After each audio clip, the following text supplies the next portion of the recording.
अपने किसी भी काम को अगर मीडिया में करना है उसको तो पीआईबी के थ्रू करती है। जैसे मिनिस्टर्स के प्रेस कॉन्फ्रेंसेस कराना, कि जरूरी नहीं है कि जो पीआईबी होल्डर हो, कार्ड होल्डर हो, वही सब जगह जाके प्रेस कवरेज करेंगे। जी, तो एक्रेडिटेशन के लिए एलिजिबिलिटी क्या होती है, कैसे इसको अप्लाई कर, तो जो पीआईबी है उसको लेने के लिए क्या करना होता है, फर्स्ट स्टेप जैसे?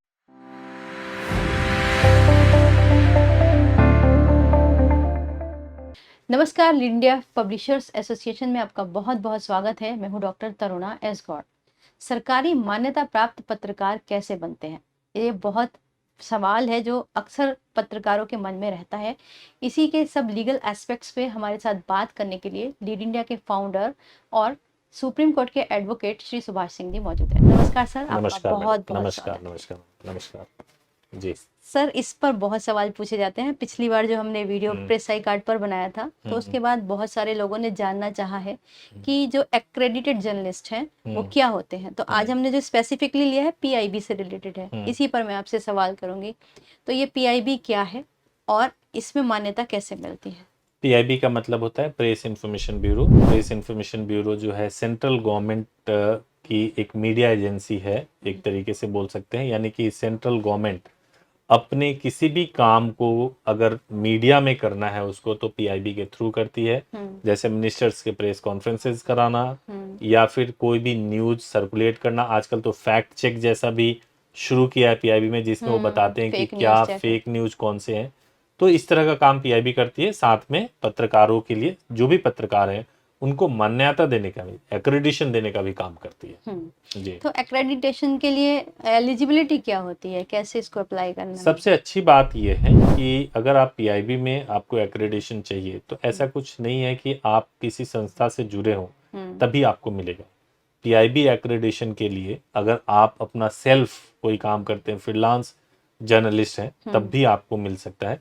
जैसे हमारे जो डिजिटल प्लेटफॉर्म से एज ए फ्रेंचाइजी काम करते हैं कई सारे लोग, वो भी चाहें तो पीआईबी के मान्यता प्राप्त पत्रकार बन सकते हैं। मगर इसका एक सर्टेन क्राइटेरिया होता है, किस हाँ, तरह से जो उनको? फ्रीलांस होते हैं उनके पास में 15 साल का एक्सपीरियंस होना चाहिए। अगर 15 साल का जर्नलिज्म उन्होंने किया हुआ है तो वो एलिजिबल होते हैं। उनकी स्टोरीज जो है छपी हो या फिर आई हो वीडियोस के फॉर्मेट में, जिस फॉर्मेट में भी वो काम करते हो, अगर वो आई होंगे तो पीआईबी के लिए वो अप्लाई कर सकते हैं। अगर आपको पीआईबी हो जाता है तो बहुत सारी सुविधाएं आपको मिलती हैं। सर, आप लीगल विषयों पे जो मीडिया से रिलेटेड है बहुत अच्छी जानकारी देते हैं, फिर भी दर्शकों के बहुत पर्सनल सवाल होते हैं जो पूछना चाहते हैं। हाँ। तो मैं आप सबसे ये कहूँगी कि अगर आप भी सुभाष सर से डायरेक्ट अपना क्वेश्चन पूछना चाहते हैं तो आप हमें कमेंट बॉक्स में लिखकर सवाल पूछ सकते हैं, या फिर आप हमारे हेल्पलाइन नंबर पर भी डायरेक्ट क्वेश्चन पूछ सकते हैं। मैं एक चीज़ और ऐड करना चाहता हूँ इसमें, और ये है कि देखिए कोई भी दर्शक जो देख रहा है, मैंने भी देखा था कई सारे लोग, उनकी अपनी भी समस्याएं होती हैं बहुत सारी। ऐसी समस्याएं होती हैं कि कवरेज कर रहे हैं, उनके ऊपर एफआईआर हो गया है, कवरेज के दौरान कोई समस्या आ रही है, तो कुछ भी अगर लीगल कोई समस्या उनको हो रही है तो कमेंट्स करेंगे। तो मैं आपसे रिक्वेस्ट करूंगा कि अगली बार से एक उनके कमेंट्स को भी इंक्लूड कीजिए, ताकि उन समस्याओं के बारे में भी जवाब दिया जा सके। हम सिलेक्टेड कमेंट्स लेकर आपके पास जरूर पहुंच जी, कोशिश तो कीजिए कि सारे आए, जो कि जितने यूनिक कमेंट्स हों, जरूर है ना, और जरूर उसका जवाब जो देंगे। वास्ट लेवल पे समस्याएं कवर करते हो हम जी जरूर जी आएंगे। जी जी जी जी जी।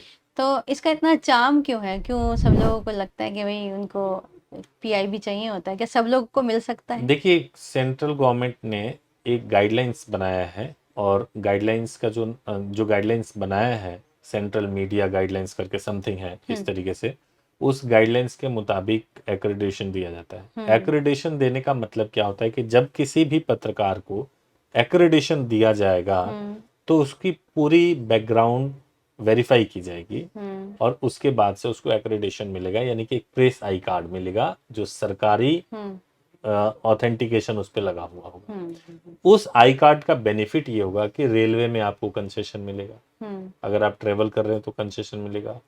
मीडिया फैसिलिटीज, जैसे मीडिया सेंटर है दिल्ली में, उसमें आपको काम करने का अवसर, उसमें जाके बैठ के अपना काम कर सकते हैं, वो आपको अवसर मिलेगा। इसके अलावा हेल्थ से संबंधित कुछ बेनिफिट्स मिलते हैं, ऐसे बेनिफिट्स मिलते हैं, बीमा वगैरह जो बीमा वगैरह होता है, फाइनेंशियल भी कुछ मदद मिलती है। तो ये सारी मदद मिलते हैं, लेकिन इसके बावजूद एक बात है कि जरूरी नहीं है कि जो पीआईबी होल्डर हो, कार्ड होल्डर हो, वही सब जगह जाके प्रेस कवरेज करेंगे। ऐसा बहुत बार होता है कि प्राइम मिनिस्टर की विजिट जा रही है तो उसमें पीआईबी प्रेस कार्ड होल्डर ना जाए और नॉन पीआईबी उसमें चला जाए, जो सिंपल जिसके मतलब पास प्रेस जो आई कार्ड है सामान्य पत्रकार हैं जो वो भी चले जाए। वो भी जा सकते वो सब कुछ इस बात पे डिपेंड करता है कि आप उस बीट पे कितना कवर करते हैं, उस बीट पे जो भी अथॉरिटीज है वो आपको कितना जानती है, उसके ऊपर डिपेंड मतलब उस बीट में आपकी कितनी पहुंच है कितनी पहुंच पॉलिटिकल और आपकी स्टोरीज किस तरह से आती हैं। तो इसके नॉर्मली मान लीजिए कि अगर कोई व्यक्ति जो पीआईबी कार्ड होल्डर हो उस सरकार के अगेंस्ट ही सारी खबरें कर रहा हो तो सरकार नहीं लेके जाती है, बिल्कुल बिल्कुल है ना। सरकार उसको तवज्जो नहीं देती है, एक्रेडिटेशन के लिए जाएंगे भी तो वो उसको खारिज कर देती है। तो जैसे एक्रेडिटेड जर्नलिस्ट बन जाते हैं तो उसके बाद बहुत सारी वो आ जाती है, उनके पास पावर आ जाती है, वो संसद में किस तरह से जा सकते हैं, पार्लियामेंट में जो कवरेज होती है देखो उसके लिए पावर नहीं आती है, उनको कई इंपॉर्टेंट जगह के एक्सेस मिल जाते हैं। जैसे अगर संसद भवन में भी उनको जाना होगा तो पीआईबी दिखाएंगे तो उनको एंट्री थोड़ा इजीली मिल जाएगा। फिर भी उनको पास लेना पड़ेगा वहां से उनको पास लेना पड़ेगा संसद भवन से। वो वहां की अथॉरिटी वेरीफाई करेगी कि इनको जाने देना है या नहीं जाने देना है। अगर वो पास देंगे तब आप कवरेज के लिए जा सकते हैं। वहां नॉन पीआईबी भी जाके अप्लाई कर सकते हैं। तो कहीं पर भी नॉन पीआईबी भी जा सकते हैं और पीआईबी वाले भी जा सकते हैं, सभी लोग जा सकते हैं। तो जो पीआईबी है उसको लेने के लिए क्या करना होता है, फर्स्ट स्टेप? जैसे सबसे पहला चीज है कि पीआईबी की वेबसाइट का एड्रेस है जो हम डिस्क्रिप्शन में आप डाल दीजिएगा, है ना। और उस वेबसाइट पे चले जाएं, जाकर के जो भी जिस कैटेगरी में भी अप्लाई करना चाहते हैं, जैसे कॉरेस्पॉन्डेंट की तरह करना चाहते हैं, एज ए एडिटर करना चाहते हैं, फ्रीलांस करना चाहते हैं, प्रिंट जर्नलिस्ट करना चाहते हैं, फोटो जर्नलिस्ट करना चाहते हैं, कैसे करना चाहते हैं आप अप्लाई करेंगे। उसके बाद से एक कमेटी बैठती है जो डीजी के नेतृत्व में बैठती है। वो कमेटी जितने भी एप्लीकेशंस आए हुए होते हैं उस पर फैसला लेती है और जिनके जिनके नाम को अप्रूव करती है उसके बाद से जो है उस पर फिर वेरिफिकेशन वगैरह स्टार्ट होता है और फिर कार्ड इशू होता है। एक आखिरी सवाल, पीआईबी ये भी ध्यान रखिएगा कि ये जो एक्रेडिटेशन मिलता है वो कोई लॉन्ग लाइफ नहीं होता है, सिर्फ 1 साल के लिए मिलता है और हर साल रिन्यूअल कराना पड़ता है। हाँ जी।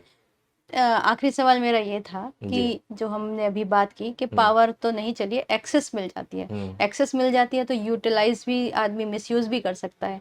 तो इसकी जिम्मेदारी क्या बन जाती है? अगर एक किसी पत्रकार के पास एक्रेडिटेड जर्नलिस्ट है तो उसकी अपनी जिम्मेदारी क्या बन जाती है, वो क्या उसका उनकी जिम्मेदारी ये है, पहले भी अगर आप एक्रेडिटेशन आपको मिला है तो और नहीं मिला है तो भी आपकी जिम्मेदारी ये है कि आप कुछ भी एंटी नेशनल कवर नहीं कर सकते, है ना। आपको जो भी कवर करना है आपको संविधान के तहत ही कवर करना है। कुछ भी जो देश के खिलाफ जाता हो, देश के विरुद्ध जाता हो, अगर आप उसको कवर करेंगे तो चाहे आपके पास पीआईबी कार्ड होल्डर हो या नॉन पीआईबी कार्ड होल्डर हो, आपके खिलाफ एक्शन जरूर हो जाएगा। सर आपने मीडिया प्रत्यायन यानी कि पीआईबी एक्रेडिटेशन के बारे में बहुत अच्छे से बताया। उम्मीद करते हैं कि दर्शकों को बहुत लाभ होगा। Thank you so much sir. Thank you so much.